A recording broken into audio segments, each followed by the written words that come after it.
Okay, habang hinihintay po yung live natin, ayun, bukas po no, meron tayong Night of Psalms, Hymns and Prayers. 7 p.m. po siya. So sana makasali kayo kahit online.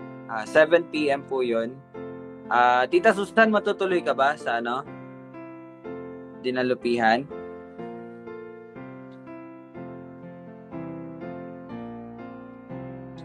Tita Susan? Yes or no? Hindi na naman. Hindi ka na matutuloy. Okay, sige. So, dito tayo sa bukas ng gabi, ha? Para may kasama si Lola Lita.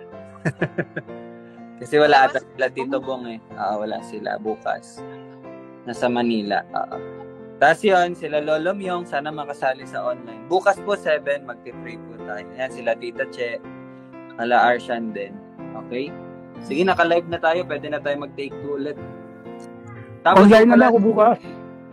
Online na ako bukas. Online. Apo, okay bukas. Hirapan ako eh. Okay lang, Lolo. Online lang. Apo. Thank you. Tapos, yung Sunday po pala natin, 3:00 yung Lord's Day worship service natin. So, 3 p.m. po. Ayun na siguro yun na final na yun, 3 p.m. Okay.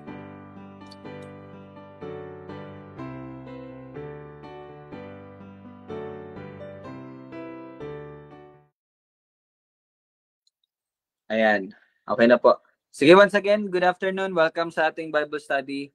So, magpapatuloy tayo sa pag-aaral sa Matthew chapter 1 verse 11, particularly sa pagkabihag ng mga Israelita sa Babylonia. Pero itong pinag-aaralan natin is yung bago po yun mangyari. So, pre-Babylonian exile, yung title. So, bago. So, ngayon pinag-aaralan natin is yung sa Jeremiah chapter 23. So, punta po tayo sa Jeremiah chapter 23.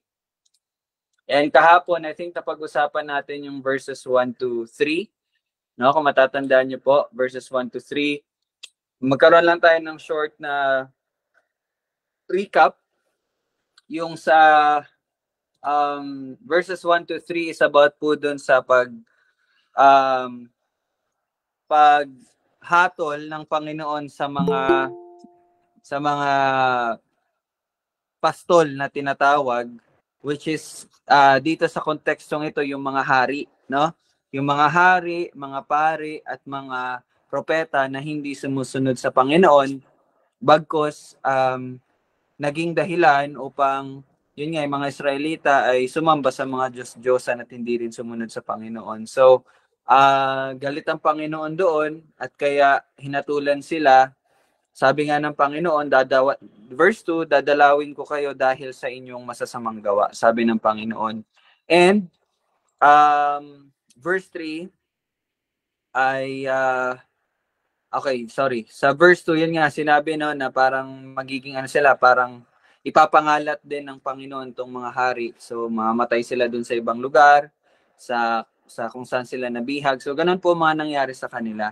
Pero ang promise po is sa verse 3, Promise is ang Panginoon ang magtitipon muli sa mga na nagkawatak-watak na tupa at siya din ang magbabalik, At yung promise na sila ay magiging mabunga at darami sila. Okay? So kahapon din, atin pong pinaalalahanan yung mga pastol or yung mga presbyteros, dito sa current setup natin, which is yun nga yung mga elders, pastors, overseers, bishops, and yung mga tatay, na tayo po ang itinalaga ng Panginoon upang gumabay talaga sa mga sakawan ng Panginoon. So it could be your family, immediate family, and even yung sa church, sa ministry. So magpapatuloy tayo, titingnan natin kung ano po yung matututunan natin sa upcoming mga verses. But before that, tayo po yung manalangin muna. Let us pray.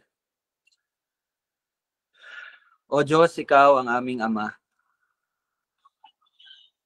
Maraming salamat na kami na mga anak ng kasalanan, anak ng hindi pagsunod, anak ng pagsuway, anak ng nararapat na galit at puot mo, Panginoon. Maraming salamat dahil kami yung kinupkup. Kami ay dating kaaway mo at ngayon iyong mga anak na. Maraming salamat sa pag-ibig mo na kahit na hindi mo kailangan ng anak dahil mayroon kang iisang anak na siyang sapat na at ikaw ay nalulugod sa kanya at iyon ang aming tagapagligtas na si Jesucristo. Bagamat ganun, Panginoon, ikaw ang gumawa, ikaw ang nagdesisyon na upang kami kupkupin sa iyong kaharian at kami mga anak mo na. At kaya kami ay tumatawag na Aba. Tunay nga na kami ay may malalim na relasyon sa iyo, Panginoon. At ito ay sa iyong habag at iyong awa. Maraming salamat, Panginoon, sa napakagandang pag-ibig na iyong ipinagkaloob sa amin. Maraming salamat dahil ikaw ang Ama na siyang magtuturo, magdidisiplina, magtatama sa iyong mga anak. At patuloy po kaming humihingi ng gabay mo sa pamagitan ng salita. Palaguin mo po ang bawat isa. Ito aming panalangin sa pangalan ni Jesus. Amen. Okay, so patuloy tayo sa verse 4. Sabi po dito, so yun nga no, nagsimula yung sa verse 3 yung pangako no ng Panginoon na titipunin yun no muli. And ang tanong doon is yun ba ay para lang sa mga Israelita no na nabihag sa Babylonia, or yun ba ay ang tinutukoy ba ng Panginoon ay yung ano na talaga, yung tinutukoy niya yung paghahari na talaga no ng isang yung paghahari na ng hari ng mga hari no at Panginoon ng mga Panginoon. So yun ba ang tinutukoy niya? So titingnan natin yan. Verse 4, ako'y maglalagay ng mga pastol na mag-aalaga sa kanila at hindi na sila matatakot o manlulupaypay pa o mawawala man ang sino man sa kanila, sabi ng Panginoon. So ang ganda ng verse 4, titipunin, ibabalik ng Panginoon at maglalagay ng mga pastol. So take note of the word mga pastol. So dito it talks about, hindi po about to kay Christ pa, no? Hindi pa about kay Jesus Christ, but it talks about faithful men of God, no?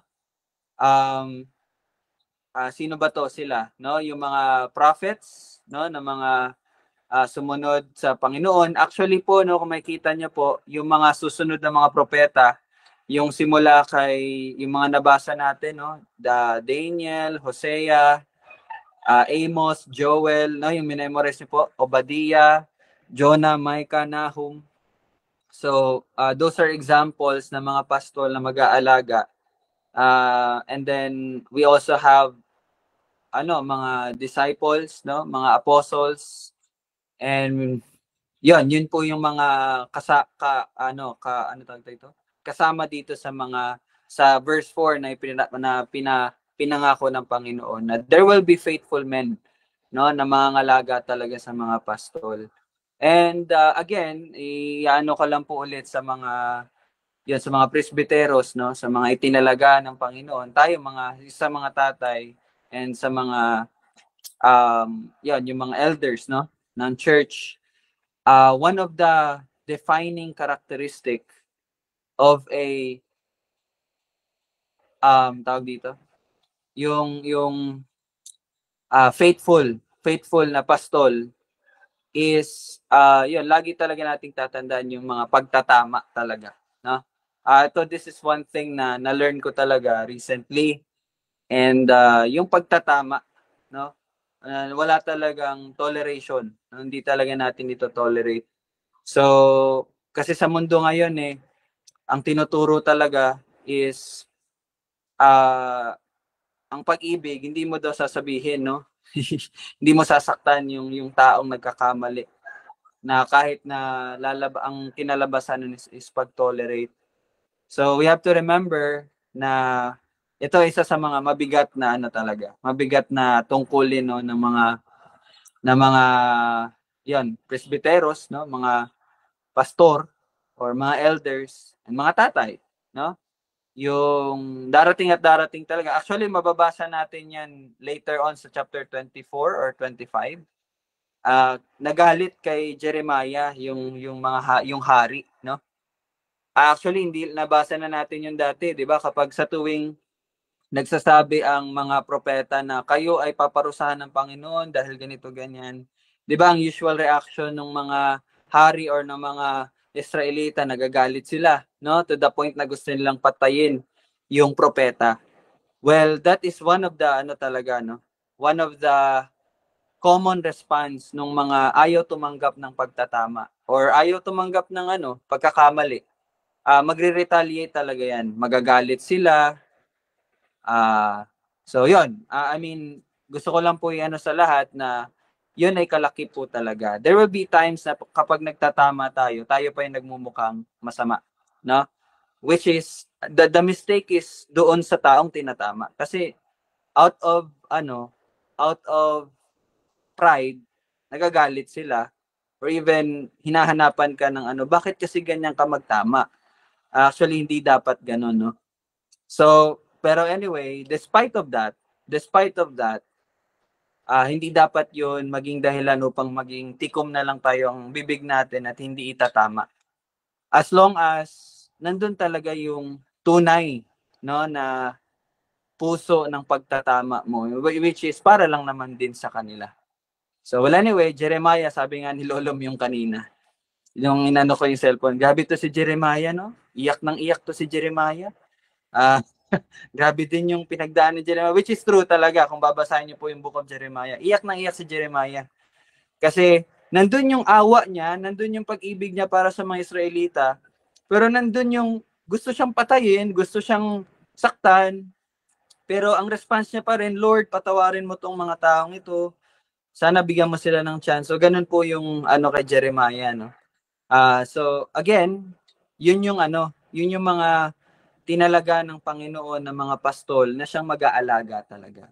No, hindi lang 'yan sa pagpapakain, hindi lang 'yan sa paggabay, but isa rin doon is yung pagtatama. Okay? So, tayo in this church, no, ganon dapat ang i-practice natin mga tatay, no, itama talaga natin whenever there's something wrong. Tama natin kahit na tayo pa minsan, no, at siguro sa simula hindi nila maintindihan yun kasi out of pero God will naman make everything clear, di ba? So yun lang, ako din nilelearn ko yan to overcome kasi minsan natatakot pa ako, minsan nahiya ako, minsan parang pero hindi pala ganun, no? Just speak the truth in love. That's it, no? Si Lord ang mag-aano sa puso ng bawat isa. But anyway, that's the promise of God, no? Maglalagay siya ng mga pastol na mag-aalaga talaga sa kanila. And that must be our prayer always, na tayo mga pastol na mag-aalaga din ng tunay. 'Di ba? Na tayo gamitin ng Panginoon upang mag-alaga sa kawan, sa family natin, and even sa church, sa ministry, na mag-alaga talaga sa isa't isa, no? Actually, ang topic po natin para sa Sunday, napaka-connected po lahat. Matthew 5, James 5 verses 19 to 20, about po siya sa pagtatama at pagbabalik ng isang kapatid na naliligaw sa kasalanan. So you see, ako na-amaze lang ako sa Panginoon kasi may mga nangyayari na na-experience ko na ito, real experience talaga. Yung magtatama ka, ikaw pa ang kinakagalitan or ikaw pa ang or minsan mga ganong bagay ba, no? Minsan nakakapanghina. Pero ang galing lang ni Lord kasi kung kayo man po ay nakakarinig ng salita sa Sunday, ako talaga una ang tinuturuan ng Panginoon. Sa first-hand experience ko po yung mga ganung bagay. So anyway, by the grace of God, no, tayo'y kasama dito, yung mga pastol na mag-aalaga sa kanyang kawan. Pero there is only one pastol, no? Sino yon? Verse 5. Narito ang mga araw ay dumarating, sabi ng Panginoon, na ako'y magbabangon para kay David ng isang matuwid na sanga. Isa. At siya'y mamumuno bilang hari at gagawang may katalinuhan at magagawad ng katarungan at katuwiran sa lupain. Natandaan niyo po ba yung chapter 22 verse 20? 20 ba yun? Or verse 4? Di ba? Tingnan niyo po ang, balikan lang natin, no? Chapter 22, verse 4 ba yun? Or verse 3? Okay, verse 3. Tingnan niyo po yung verse 3 sa chapter 22. Ito po yung binigay na instruction ng Panginoon sa mga hari na dapat na kanilang gampanan. Ano yun? Gumawa kayo ng may katarungan at katuwiran. Di ba? Take note. Gumawa ka ng may katarungan at katuwiran. And now, here is chapter 23, anong verse na yun? Nakalimutan ko. Verse 6 or verse 7? Verse 7.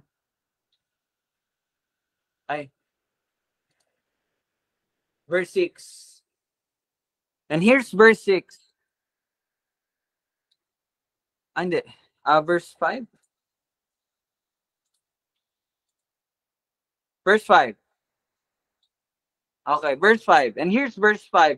Itong isang matuwid na sanga ay siyang magagawad ng katarungan at katuwiran.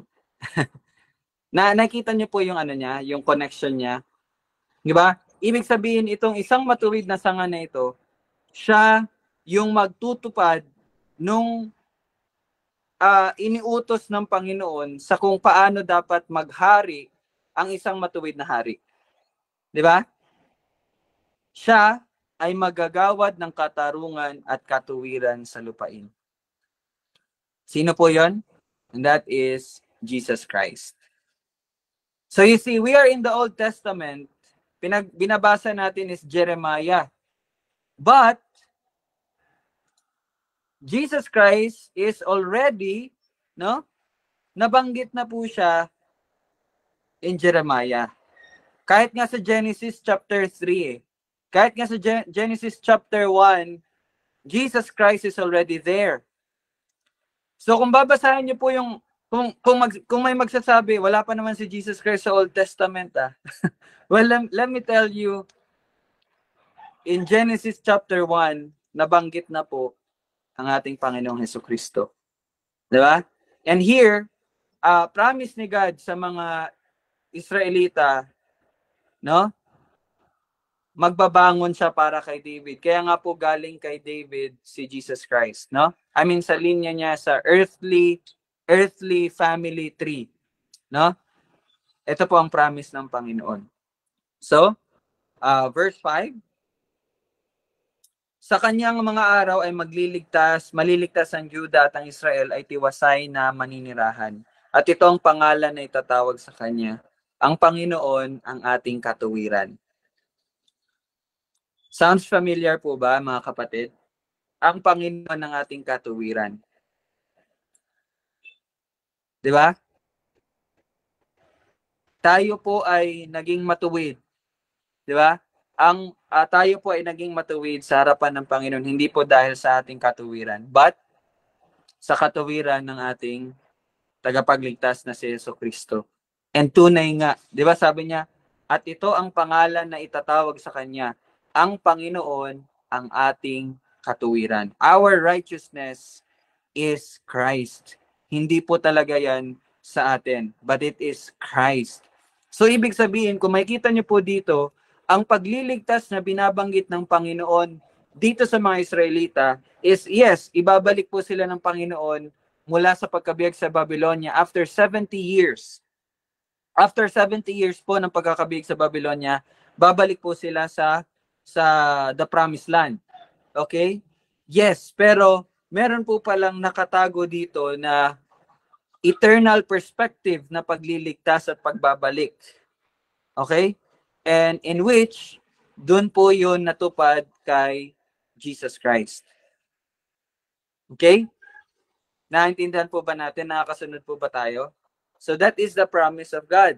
And in verse 7, kaya't narito ang mga araw ay dumarating, sabi ng Panginoon, na hindi nasasabihin ng mga tao, habang buhay ang Panginoon na nag-aahon sa mga anak ni Israel mula sa lupain ng Ehipto. Now take note, ano pong sabi sa verse 7, darating daw yung mga araw na hindi nasasabihin ng mga tao yung tungkol po sa pagliligtas ng Panginoon sa mga Israelita mula sa pagkaalipin nila sa Ehipto. Natatandaan niyo po yan sa Genesis, di ba? Sila po ay nabihag sa Ehipto for 400 years. And sabi ng Panginoon, darating na mga araw na hindi na yun ang sasabihin or hindi na yun ang pag-uusapan. But ano na pag-uusapan? Verse 8, kundi habang buhay ang Panginoon na nag-ahon at nanguna sa mga anak ng sambahayan ng Israel mula sa hilagang lupain at mula sa lahat ng lupain ng aking pinagtabuyan sa kanila at sila'y maninirahan sa kanilang sariling lupa. Ano pong binabanggit dito sa verse 8? Ang binabanggit po dito is yung pagliligtas na or pagbabalik ng Panginoon or pagtitipon niyang muli sa mga Israelita mula po sa kanilang pagkabihag sa Babylonia. Okay? So ibig sabihin, ito pong mangyayaring ito is greater than or mas higit sa nangyaring pagliligtas ng Panginoon sa mga Israelita mula sa pagkabihag nila sa Ehipto. Kasi di ba sabi dito, darating daw panahon na hindi na 'yun ang pag-uusapan but ito nang mangyayari, itong pagbabalik ng Panginoon. Kasi nga po, grabe talaga yung pagkawasak ng Israel, no? Naano talaga sila, as in wala na talaga. And for 70 years, sila po'y nabiyag sa Babylonia. No, pero again, lagi po nating tandaan na itong salita ng Panginoon is lagi po talaga siyang tungkol sa eternal perspective, no? Sabi rin po, itong binabanggit dito na verse 8 na ano dito? Okay.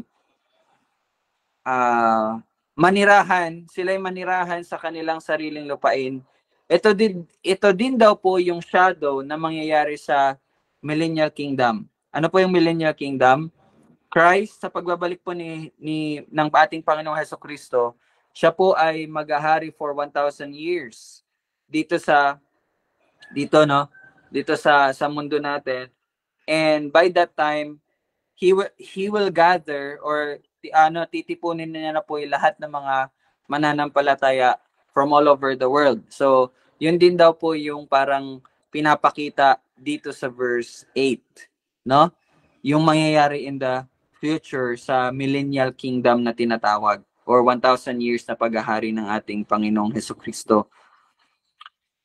Verse 9, tungkol sa mga propeta. Okay, by the way, pupunta na tayo sa mga propeta.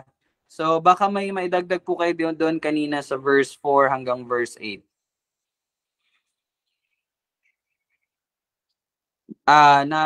Naka-follow po ba kayo? Okay naman po? Okay lang? Or patuloy na tayo? Sige, patuloy tayo sa verse 9. Tungkol sa mga propeta, ang puso ko ay wasak sa aking kalooban, lahat ng aking mga buto ay nanginginig. Ako'y gaya ng taong lasing, gaya ng taong dinaig ng alak dahil sa Panginoon at dahil sa kanyang mga banal na salita. So, sino po ang nagsasalita dito? Hindi ang Panginoon, okay? Nagsasalita po dito is si Jeremiah. Makikita natin dito na, yun nga, sabi nga ni Lolo kanina, grabe din yung pinagdaanan ni Jeremiah, no? Makikita nyo dito yung puso ni Jeremiah na, di ba sabi niya, no? Wasak na ang aking kalooban, no? Can you imagine that? Wasak ng kanyang kalooban, bakit? Dahil sa Panginoon at dahil sa kanyang mga banal na salita. Bakit ba? Bakit ganun nararamdaman ni Jeremiah? May sinabi bang hindi maganda ang Panginoon? Tingnan natin. Verse 10, sapagkat ang lupain, okay? Sapagkat ang lupain ay puno ng mga mangangalunya. Dahil sa sumpa ay tumatangis ang lupain. At ang mga pastulan sa ilang ay natuyo. At ang kanilang lakad ay masama. at ang kanilang lakas ay hindi tama. So verse 11, sapagkat parehong marumi ang propeta at ang pari, maging sa aking bahay ay natagpuan ko ang kanilang kasamaan, sabi ng Panginoon. Ano pong ibig sabihin dito? Yun nga, yung binabanggit dito na aking bahay ng Panginoon is yung sa templo. Di ba doon po yung sinasamba ang Panginoon sa templo? Kahit daw yung mga pari at mga pari na nagsisilbi doon sa templo, anong ginagawa? Puno sila ng kasamaan. Di ba? So makita nyo dito na sobrang lungkot ni Jeremiah kasi yung mga tao, mga propeta, mga pari, hindi talaga sumusunod sa Panginoon. Alam nyo, ganun po ang puso ng mananampalataya. We also feel na nalulungkot tayo whenever nakita natin, lalo na kapatid natin, no, na sa kasalanan. Natawag diyan na naliligaw, natutukso, no? It must be our heart as well, no? Gaya nga po ng sabi ko, ako po patuloy po akong nag-aaral para po sa Sunday message natin. Ngayong week talaga, ang dami kong inihanda. I mean, naganda po ako para sa dedication, naganda pa ako para sa Sunday, naganda ako para bukas sa Night of Psalms and Hymns and Prayers kasi meron din po tayong word. And even every day sa ating Bible study, again, sabi ko nga po sa inyo, inaaral po namin yan. And which is very good for me. Kasi doon ko na yung sarili ko na mag-ano talaga lagi sa salita ng Panginoon. Maybe, yung iba makikita nila, grabe yung oras mo, no? Lagi ka nagbabasa. For me, it's good. Kasi lagi akong nasa salita ng Panginoon. It really helps me na to keep myself from sin, to keep myself from fleshly desires. Di ba? So, ang ganda pala ng ganun. Ang ganda pala na ang dami mong dapat aralin. So, I praise God for the opportunity. So, again, tayo po, again, sa pag-aaral ko po, ganun pala talaga dapat ang puso natin. We cry kapag ang isang kapatid natin ay naliligaw sa kasalanan. Hindi yung parang wala lang sa atin. Yung, okay, example, alam niyo yung immediate brother mo or sister mo na alam mong hindi tama ang ginagawa, pero parang okay ka lang. Parang magkasama kayo sa bahay, wala lang. Na-experience nyo na po ba yun? Yung parang alam mo, itong si kapatid ko, may ginagawa siya ngayon na hindi naman makatulong sa kanya. Pero pag nasa bahay kayo, parang, uy, okay. No? Yung walang, naintindihan niyo po ba ako? Nagigets niyo po ba yung ganon? But dito makita niyo si Jeremiah, no? Balikan ko lang po ang sinabi ni Jeremiah. Ano ba yan? Verse 9, no? Ang puso ko ay wasak sa aking kalooban. No? Wasak. Naintindihan niyo po ba yon? Broken-hearted, no?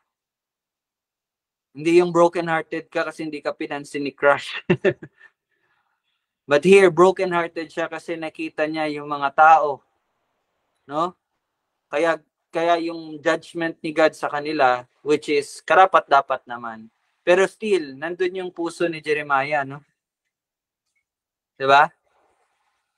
At syempre, kung magpapatuloy tayo, verse 12, kaya't ang kanilang daan ay magiging parang madudulas na landas sa kanila. Sila itataboy sa kadiliman at mabubuwal doon, sapagkat ako'y magdadala ng kasamaan sa kanila sa taon ng pagpaparusa sa kanila, sabi ng Panginoon. So, this is the judgment of God para sa mga sa mga gumagawa ng kasamaan at nagpapatuloy sa kasamaan. Well, yes, we praise God kasi tayo po ay niligtas niya na. There's no eternal punishment para sa atin. But take note, hindi po ibig sabihin noon, again and again, paulit-ulit po natin tong sinasabi, hindi po ibig sabihin noon na magiging light tayo sa mga kasalanan or parang, okay lang, forgiven naman ako, napatawad na ako. Lagi niyo pong tandaan, tayo dapat ang unang-unang nakakaintindi, again, ng kabanalan ng Panginoon. Sana naririnig niyo po yun. Hindi po dapat tayo nakikitaan na parang ini-small mo lang yung kasalanan at kabanalan ng Panginoon. No. A Christian must understand more than anybody else that God is holy and sin is sin.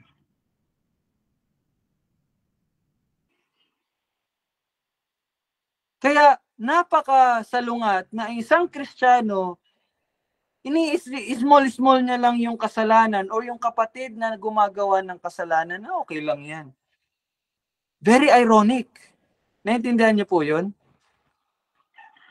Kung meron man sa mga tao ang malulungkot kapag may nakita siyang taong gumagawa ng kasalanan or kapatid niya na gumagawa ng kasalanan, ang pinakaunang malulungkot doon, yung kapatid. Di ba?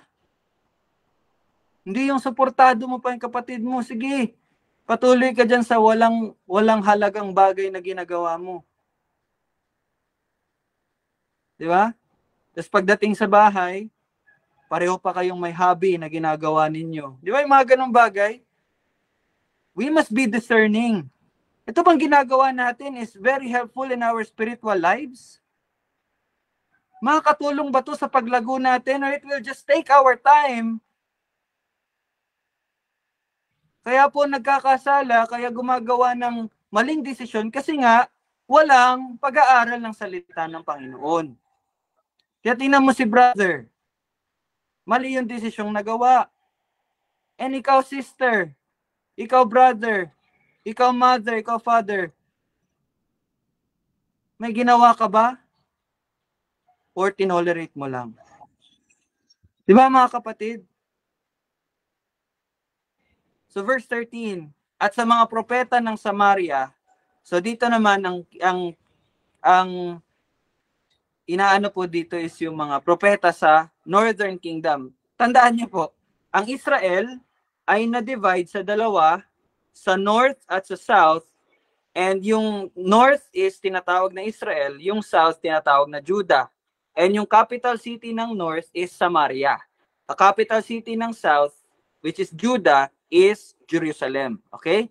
So ngayon, at sa mga propeta ng Samaria, ibig sabihin, ang sinasabi po ng Panginoon, yung sa Israel, sa Northern Kingdom.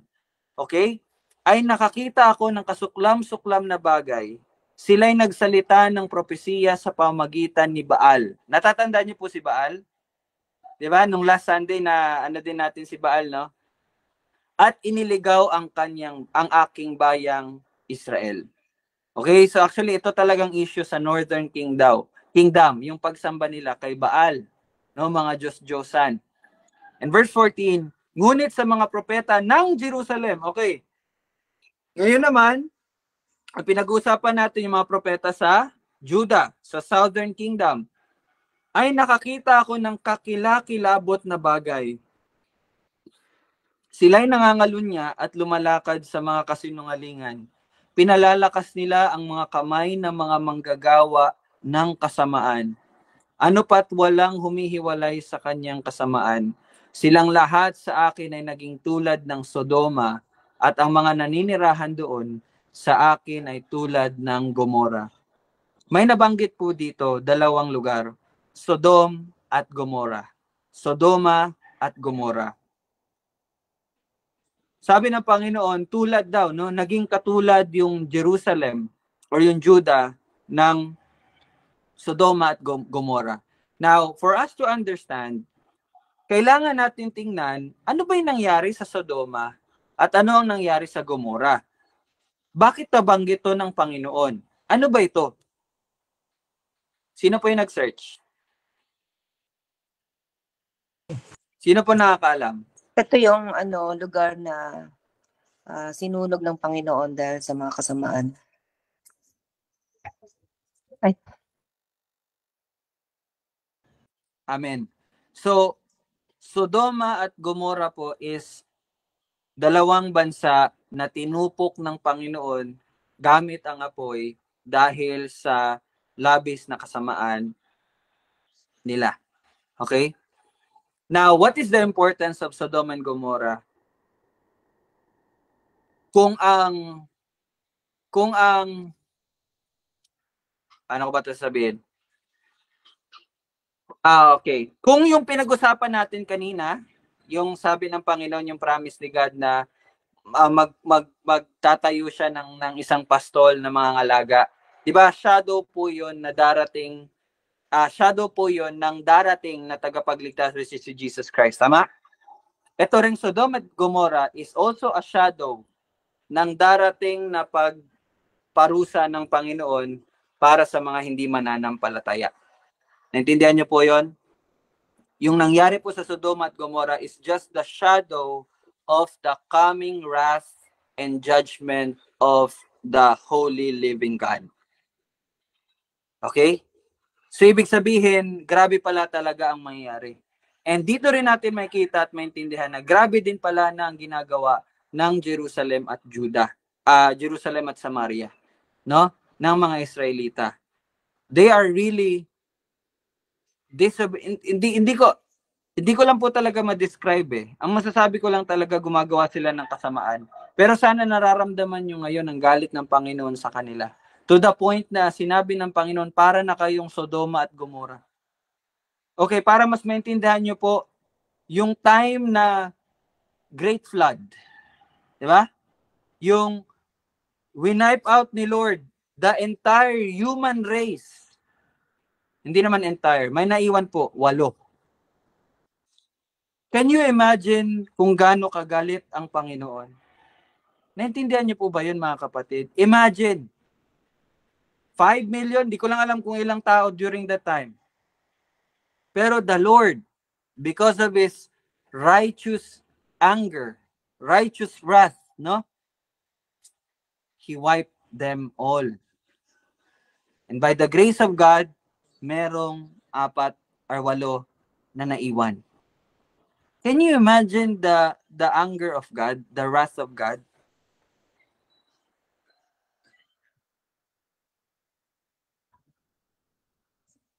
Naintindihan niyo po ba yung mga kapatid? So kaya kung sino man sa atin ang minamaliit ang kasalanan at kabanalan ng Panginoon, remember the Great Flood. Remember Sodom and Gomorrah. Tayo po dapat, sa lahat ng mga tao sa buong mundo, tayo dapat ang may takot sa Panginoon kasi tayo ang nakakakilala sa Panginoon. Naintindihan niyo po yun? Hindi tayo dapat ang mga tao na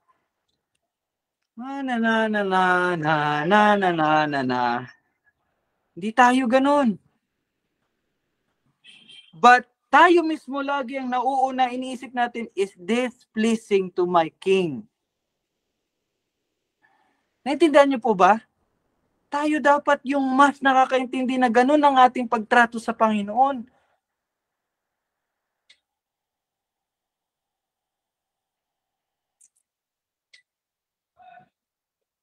Yun ay kung kilala mo talaga ang Panginoon. Kaya nga, the more you read His Word, no? The more you read His Word, the more you study His Word, the more that you will bow on your knees and say salamat. Why? Kasi the more you will understand your sinfulness, the more you will understand the holiness of God, and the more you will understand the love of God, and the more you will hate sin. Pero hanggang hindi mo inaaral ang salita ng Panginoon at ang buhay mo katulad pa rin ng dati, kapatid, you will never understand that. So be careful. Kung akala mo, ito, ayoko po talaga magsabi ng mga ganito na parang tinatakot kayo or what. Dapat promise ang lagi nating pinipreach, no? Pero alam naman natin yung promise yung pangako ng Panginoon eh. 'Di ba? Nakakalungkot lang. Hindi ko lang po alam, no? Hindi ko lang po alam. Pero nakakalungkot lang na makita na bakit wala tayong ganung ka-eagerness, no? within our hearts to seek the Lord.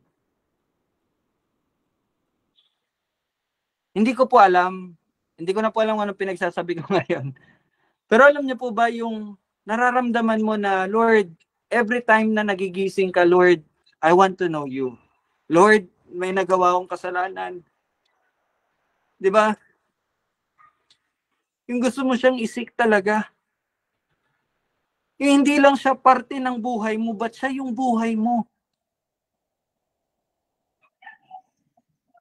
Naintindihan niyo po ba yon? Na hindi yung kada araw na binibigay sa'yo ng Panginoon, wala lang. Okay, basta magtatrabaho ako, basta maglilinis ako ng bahay, basta mag-aaral ako. Pero yung puso na ang tanging nais, makilala ang Panginoon and to be with the Lord at maghanda sa kanyang pagbabalik. At yun ay makikita sa buhay mo. How you seek the Lord reflects how you know God. And how you know God reflects how you are seeking Him.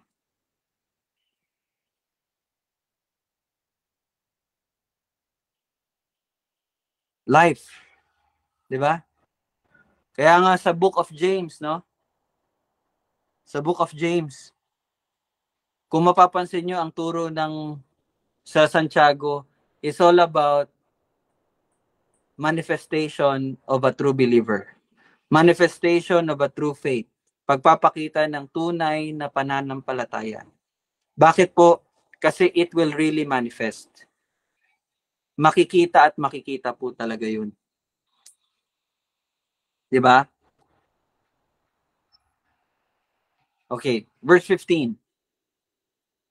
Kaya't ganito ang sabi ng Panginoon ng mga hukbo tungkol sa mga propeta.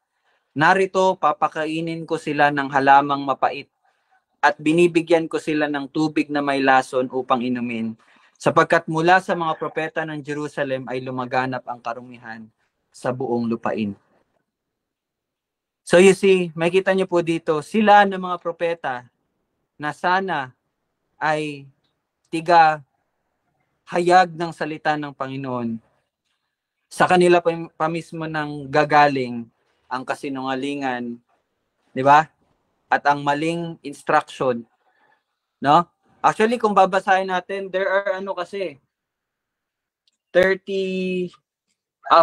verses po kasi dito sa chapter 23. Pero actually, itong simula dito sa verse 9 na binabasa natin, tungkol lang po talaga ito sa mga propeta na hindi talaga nagsasalita para sa Panginoon, but nagsasalita para sa kanilang mga sarili. No, so to cut the story short, mga kapatid, ang hindi talaga galing sa Panginoon, hindi talaga yan magsasalita ng mga salita ng Panginoon. Okay? So dito po muna tayo mag-end sa 15. Bukas babasahin natin 16 to 40 kasi meron din po mga specific words, specific sentences and phrases na maganda na nababasa natin at maganda na magiging paalala din po siya sa atin. Kaya nga may naalala ko, may sinend po ako, sabi ni R.C. Sproul ba yun? Sabi niya, si John MacArthur, sabi niya, yung pagiging matyaga mo sa kapatid na nagkakasala, yan daw, yung biblical virtue daw yan, biblical virtue. Ibig sabihin yung parang, dapat talaga natin pinapractice yun, yung pagiging matyaga sa bawat isa, no, sa mga nagkakasala, di ba? Turo po yan sa atin. Pero, ang pagtanggap or pag-tolerate naman sa maling katuruan ay kasalanan. So, that's the difference. So, tayo talaga, ang ating kaaway dito is maling katuruan, no? False. Kasi nga, ang ating pinapahayag is the truth. So, ang kaaway natin, the false. The wrong. Di ba? Wrong teachings, wrong doctrines, wrong ideologies, wrong principles, false gospel, false Christ, false peace, false love. Yun ang ating pupuksain, no? Yun ang ating kailangan ingatan, no? na huwag tayong malinlang sa ganung bagay. Okay. So, dito lang po muna tayo mga kapatid. So, next week, papatuloy tayo sa verse 16. And bukas, 7 p.m. Ma'am, Dad, no? Sana, hindi na antokin. Tapos, ayun, Tita Susan, and then sila Tito Bong, sana makasali online kahit nasa Manila, if ever pwede. Lolo Myong, sana makasali ka din, kahit nandiyan ka lang, 7 p.m. po bukas. And then, yan, si Tita Chi din. And may super tatay at nanay Bible study. Sana rin makasali si Tita Chi. 7:30 mamaya. Okay, so, anyway, Tita Bing, kung nanonood ka ngayon, ayun, may the Lord grant you understanding sa kanyang salita. So tayo po ay mag-pray muna at tayo mag-close na. Panginoon, salamat po sa iyong salita at salamat sa iyong pangako na tunay nga na ikaw ang may kakayanan na magbalik, may kakayanan na magtipon at magligtas sa mga tupa na naligaw. Maraming salamat dahil kami man po ay namumuhay ayon sa kasinungalingan at ayon sa sarili naming pagnanasa. Kami po iniligtas mo, Panginoon, at binigyan ng papahayag at pag-unawa sa katotohanan na nanggagaling lamang sa iyo dahil ikaw ang katotohanan. Patuloy mo pong baguhin ang bawat isa na puno ng pagnanais at pag-ibig sa iyo, Panginoon. Patuloy na bigyan mo po ang bawat isa ng lakas na mapagtagumpayan ang sariling pagnanasa sa mga makamundong kagustuhan. Bagkus aming nanaisin ang iyong katuruan, ang aming puso ay mahihilig sa iyong katuwiran, ang aming isip ay pupunuin ng iyong katuruan. Panginoon, ikaw lamang makagawa noon. And I pray na magre-respond ng bawat isa accordingly sa iyong grace, sa iyong kaloob na ibinigay sa bawat isa. Salamat, Panginoon, tunay nga na ikaw lamang ang karapat-dapat na purihin. Soli Deo Gloria. Ito aming panalangin sa pangalan ni Jesus. Amen. Okay, salamat po. Ingat po kayo. Bye-bye po. God bless po. Bye-bye. Thank you.